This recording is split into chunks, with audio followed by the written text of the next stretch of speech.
Well, being a bit of a lurker on these cycling videos, I see a lot of comments that basically ask why can't manufacturers make rim brakes and why can't they make disc brakes? So it gives the consumer the choice. Well, let's have a bit of a discussion why that may be the case, and let's just roll that intro.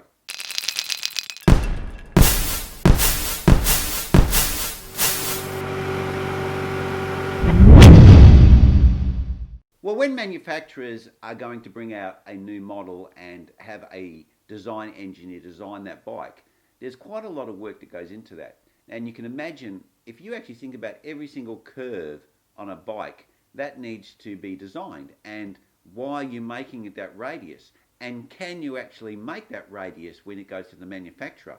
And then you actually have to look at all of the angles of the forks, your standover measurement, the trailing measurements, the chainstay measurements, all those sorts of things that affect how the bike rides.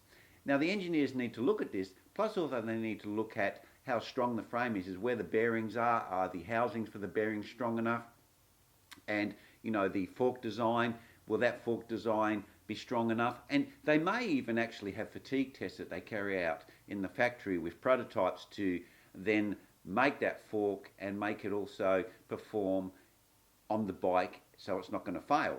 Okay, so they have to go through quite a huge process from say, hey, let's upgrade, the latest model Cannondale, Specialized, whatever, to actually getting it from an idea to the actual finished production model.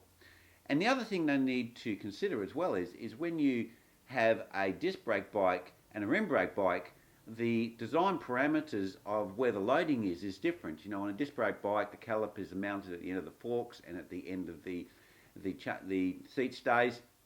So those parts there need to be probably reinforced because you've got mounting eyes where they've got to bolt on. You can't just have a nice fin because you're putting a rib nut in there, and that force transfer is in a completely different spot to a rim brake bike. And you can imagine that if you're fully on the brakes, there's quite a significant amount of force that's being transferred from the frame, through the spokes, onto the wheel, and then onto the tyre that has the grip to be able to pull the bike up. So all these factors are a consideration. Now, then you need to also consider that you need to have a number of different sizes. Now, when you make a bike, you don't just make it bigger. You don't just go, oh, we'll make everything bigger. You have to think about how those sizes and the angles and everything for people change. And if you look at a bigger bike to a smaller bike, the actual stack heights and everything were adjusted so the bike still rides the same and has the same sort of feel and mobility, but in a different size. So all these things need to be considered.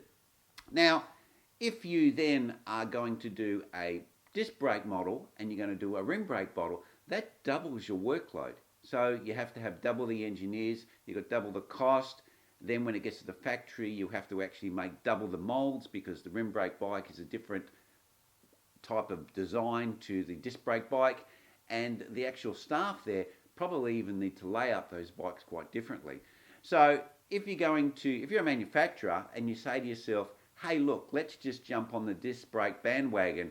We don't have all of these different designs, and we don't have to retrain the staff to do two different things for two different frames. We don't have to have different molds for disc brakes and then a different frame for rim brake, and then we don't have to have a change in the process. So from a manufacturing standpoint, it makes sense for them to dump the rim brake bike and then move to the disc brake design. I don't think it's a reason that the manufacturers are doing because they're actually against the rim brake. It's just a business decision that makes full sense. And I hope that explains to people why they've actually taken that route. It's quite an obvious route when you think about it as a cost manufacturing process of how you're manufacturing that many bikes. So I hope that it explains it.